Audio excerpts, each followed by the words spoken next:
Hey guys, the Lord here, back again with another action figure review. Today we'll be taking a look at the Neca Toys Disney's Gargoyles Ultimate Angela, the infamous daughter of Big Daddy Goliath, who came midway through Season 2, which, not gonna lie, for those of you who haven't watched the entire series yet, Season 2 is a long one. A lot of lore building going on there, but ultimately, that's what both Disney and Greg Weisman, in a way, wanted to do. So, you can blame them for that. That said, Angela is very prominent in not only the second half of Season 2 of the original series, but also the 2006 or 7, was it? Slave Labor graphics comics, which are actually being put out again by the fine folks over at Dynamite Comics, good old Dinamite, who are putting out the current Gargoyles comics. And allegedly there's also going to be a Halloween special coming out that I've heard about, so that's pretty cool. And also, I would not be opposed to a Christmas special either, so Greg Weisman, get on that, like he watches these videos. I'm sure he's got better things to do with his time, right? But unfortunately, you don't. That's why you're here, and I thank you for your time, because without you guys, I don't know if I'd be doing this, other than to catalog all this plastic crack I've bought over the past decade or so. How long have I had a channel again? I don't know. It's been a hot minute, and I'll go over why I went on such a long break this past year at some point, but that is another story for another day. I'm sure some of you guys are wondering about that, but good things come to those who wait. So, with that being said, let's quit flapping our gums and jibber-jabbering and yakety-yakking and get on with this review before it drags out like that Mezco Ghost Rider video did. I mean, geez, oh Pete's, that was almost a half hour. I say almost because it wasn't quite. It was 2 minutes off. But in the way of Angela's accessories, other than the two big you-know-whats that aren't currently on her, just so I can, review the figure with maximum convenience, she does come with a pair of clawdad hands to rip your face off, and these are the last pair of clawdad hands we will be looking at for a while anyways, because I don't have all the Neca Toys Gargoyles figures yet, but I do have most of them. That said, she also gets another clawdad hand and a trigger finger hand, which is odd, because if anyone was supposed to come with one of these that is not a human or Demona, I would have to say Broadway for reasons I'll get into in tomorrow's Gargoyles review. I'm sure those of you who remember that certain episode from Season 1 get that reference and or morbid humor. That said, Angela also comes with a Screamin' Mimi faceplate. Not so much Scream Bloody Gore. I'd say this is more of an arch enemy. What is it? Nemesis? That's a good song by them. And on top of that, she does come with a Easter egg, very small one, which you can open up. There you go. And yeah, you could literally use this as an Easter egg, or what I like to do, we open it up here, you could take the faceplate and all 4 extra hands,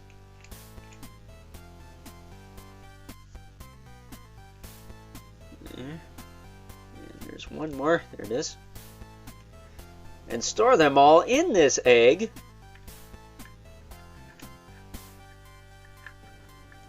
If I can figure out how it closes here. God, I feel like a doofus. I can usually close these things. There. And voila! You have storage for your accessories. So, suck on that storage shell, Teenage Mutant Ninja Turtles. Meh. I'm kidding, of course. I like Ninja Turtles as much as the next guy, but I don't know. Anyone got turtle fatigue yet? I do, and I don't even buy them like some people. That said, Angela also comes with one of the greatest accessories, possibly the best accessory in this entire Neca Gargoyles Ultimates line. The baby version of herself. Adorable. Absolutely adorable. And I don't say cutesy words like that on this channel because it makes me vomit in my mouth repeatedly, but you can't deny how adorable that is.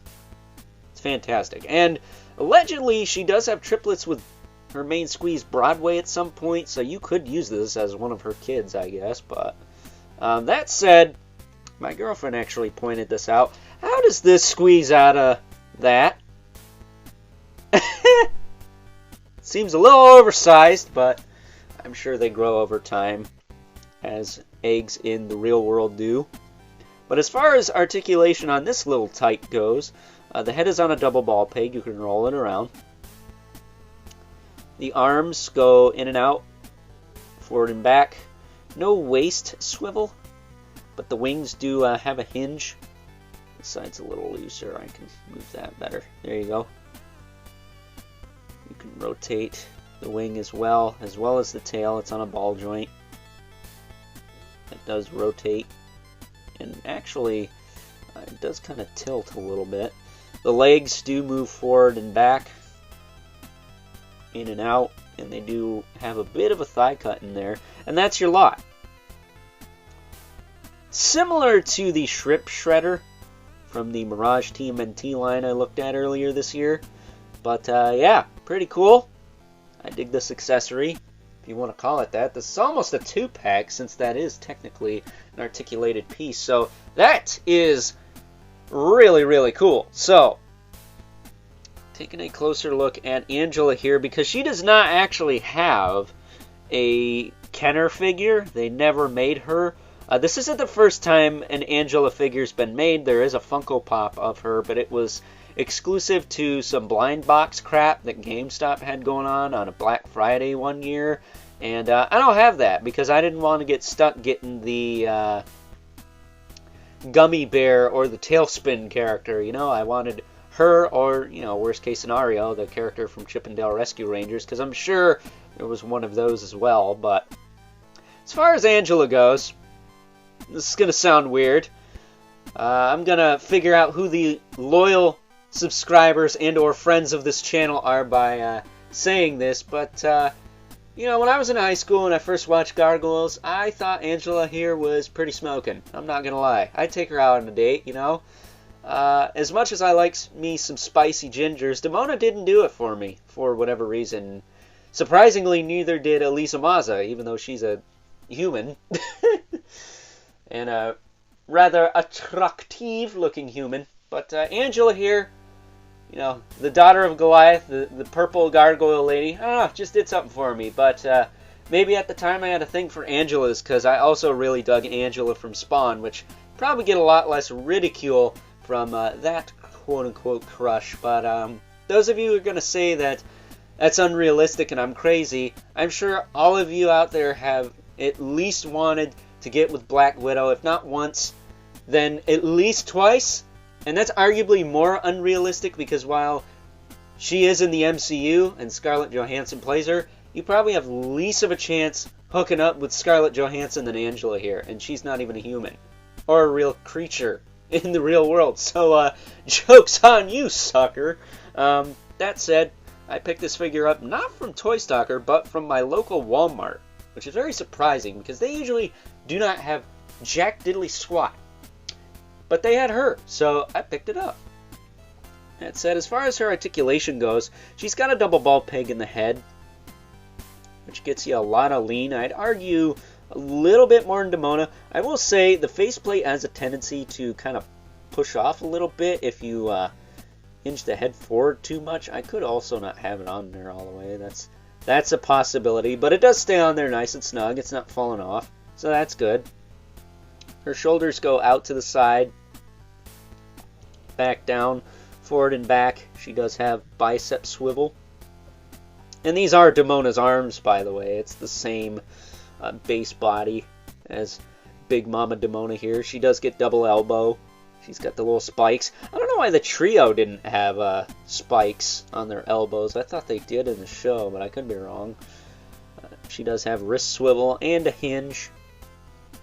Forgot to mention she does have the little metal earrings punched into her ears there, which is a nice touch. I do like that. She does have this bracelet here, which, you know, when you swap the hands, shift this up onto the arm so it stays in place. Then when you pop the hand on, slide it down, because that's how it is. It's a loose-fitting bracelet. You can take it off if you want, but she almost never does that. That said, I thought she had one around her ankle, too. I know Demona does, but I thought she did as well, but I could be wrong. That said, her torso can tilt forward a little bit, can tilt back a little bit, tilt side to side a little bit, and rotate. She does have a waist swivel. She does have a little bobble in the torso, but nothing terrible.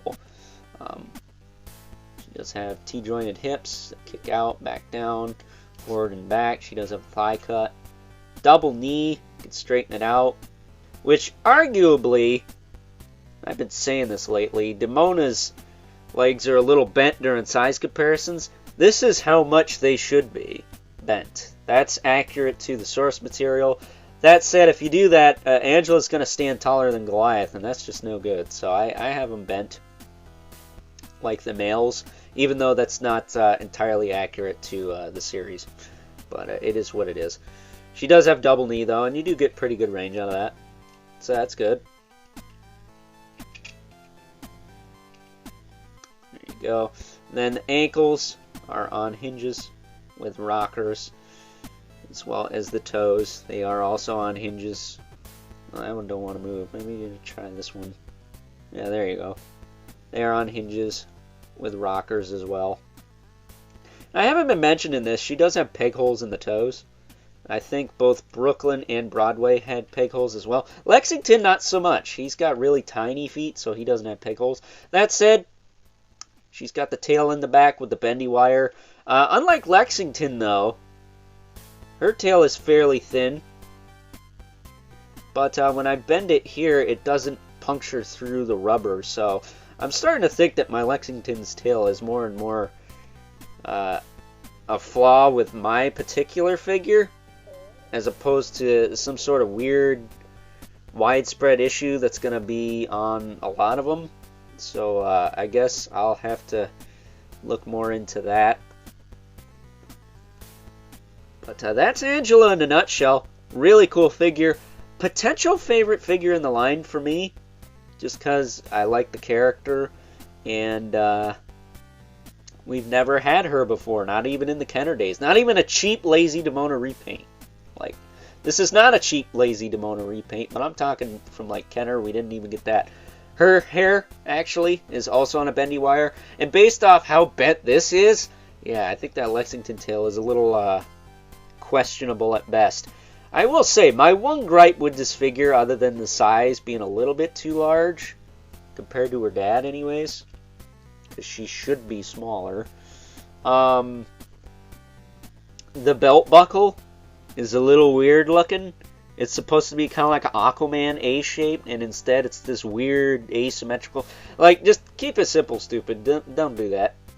I don't know if that's based off comic image or what, but I looked and I can't figure out what that's based off. It's one of those. It's something I'd expect from McFarlane Toys rather than NECA, who's usually on the nose, even if it's based off a lesser-known source material. So that's a little weird to see that. It looks kind of crooked and, you know, in the show, and I think even in the Slave Labor Graphics comics, which is what I think this line is mostly, quote-unquote, mostly based off, as in terms of the sculpts being kind of yoked out and stuff. I think they're basing it more on that. I don't believe her belt looks like that in those comics either, so that's interesting, something to note there. But as far as her wings go, because it's inevitable, she's got the same wings as Big Mama Demona. So she's got the little grabby hands at the top, which are actually like rubber. They're like PVC. I didn't notice that before. They, of course, have the little... This one, not so much. This one doesn't have a ratchet, so I might have to replace this wing at some point. That said, it's not loose, and it has the little pops, so I guess that's something. But they have the same articulation that we've come to expect from these wings. This one has a Why does this one have a click and the other one doesn't? That just doesn't seem very consistent to me. But if we bring Angela in here, we'll turn her head to the side. And we'll plug the wings in. Hopefully without any issues. I will say, she at least does not have the same problems as Demona. As far as the wings go, you can see that it rotates up and down just fine. I know some people's are really tight, and my Brooklyn's wings were pretty tight, but I haven't had a lot of the wing issues that some people have been having, other than Broadway and, of course, Demona, because that was such a widespread issue. So hopefully they fix, or have fixed, I should say, the wing problems with these figures, because, you know, Gargoyles, the main draw with them is the wings. It gives them a presence. And for that to be, you know, kind of stinky poo-poo is not really good. So, that said, there she is with her wings. Her torso is kind of loose. I'm going to have to adjust that maybe. But there she is in all of her glory. Looking pretty cool with those big problematic wings. So with that being said, I get her centered here.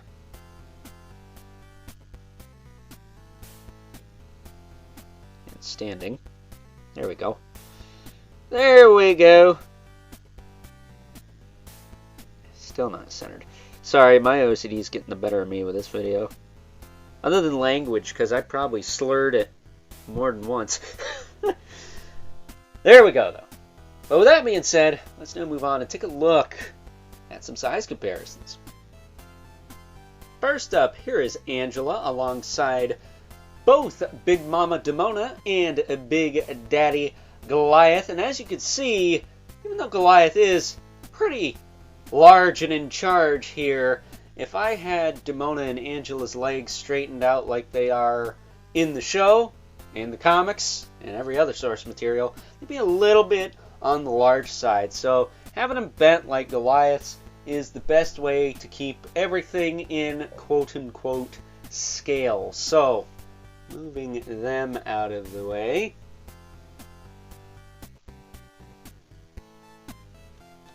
We can now bring in Angela's main squeeze, Broadway here, who I took the wings off from so he'd fit in frame, and little brother Brooklyn, who for all extensive purposes totally got cucked out by Big Chungus Broadway over there, which is kind of funny. That said, I know some of you are probably thinking I'm going to bring out Lexington so we can reenact the episode Turf from later in Season 2. That's not going to happen, because actually Lexington swings on the other side of the fence, if you know what I'm saying. He's a little juicy fruity. fruity, hot and juicy, or whatever you want to call it. Probably not that. So moving them out of the way. Oh, the phrase is tutti fruity. Excuse me. And we're also going to leave out my boy Bronx until the next Gargoyles video, where I show off the entire clan, including the Avalon World Tour bunch. So that should give you a bit of a hint of who I'm looking at tomorrow. And so there's Brother Mandibilith. And of course the infamous 11 Spawn, who is used to fighting ladies named Angela. So, with that being said, I'll wrap things up. Some final thoughts. Overall, and even though good old Angela here does reuse some pieces from Big Mama Demona, don't get it twisted. This is not a Thalog Goliath scenario where you're getting essentially a repaint of a figure you already have with a new head. No. On top of having a new head sculpt, Angela here has new faceplates and a new torso to boot. And aside from the belt being a little screwy on this figure, I don't really have too many issues with it other than the Ratchet not being present on the left wing on mine, so I'll have to do something about that eventually. But hey, at least she doesn't have loose wing syndrome like her mama or her main squeeze Broadway, so that's something to boast about, right? That said, she does also come with one of the single best accessories in this entire NECA Gargoyles Ultimates line, the baby form of herself. And if you're keeping up with current lore, you know that she and Broadway do eventually have triplets. And while I'm unsure which triplet this baby Angela figure could be used for, it could be used for one of them nonetheless. I'm sure one of them has her coloring, right? If not, well then, joke's on me, I guess. Go argue that with Greg Weisman. He created this character and franchise, if you didn't know. So with that being said, I hope you guys enjoyed this review, and until next time, I'll catch you guys later.